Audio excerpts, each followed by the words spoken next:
শেষ মুহূর্ত রাবিশ ফেলার কাজ চলছে। আল্লাহর রহমতে কয়েক মিনিটের মধ্যেই শেষ হয়ে যাবে। এরপরও আরও রাবিশ আছে, তবে সেটা অতি সামান্য। এই রাবিশটা আমাদের একটা গলার কাটা ছিল। প্রথম থেকেই ম্যানেজমেন্ট রাবিশ ফেলার ডিসিশন না দেওয়ায় আমাদের একটু দেরি হয়ে গেছে। আমাদের কোনো কাজেই এমনটি হয় না, কিন্তু কোনো জায়গায় কাজ করলে কর্তৃপক্ষের নির্দেশ মতো করতে হয়, তাছাড়া ঝামেলা হয়। এই জন্যে কর্তৃপক্ষের নির্দেশ মানতে গিয়ে আমাদের রাবিশ ফেলতে একটু দেরি হয়ে গেছে।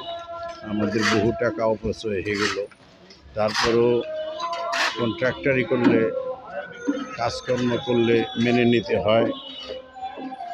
তাই সকলের দোয়া এবং আল্লাহর রহমত কামনা করছি, আমরা যেন সহি সালামতে কাজটি শেষ করতে পারি।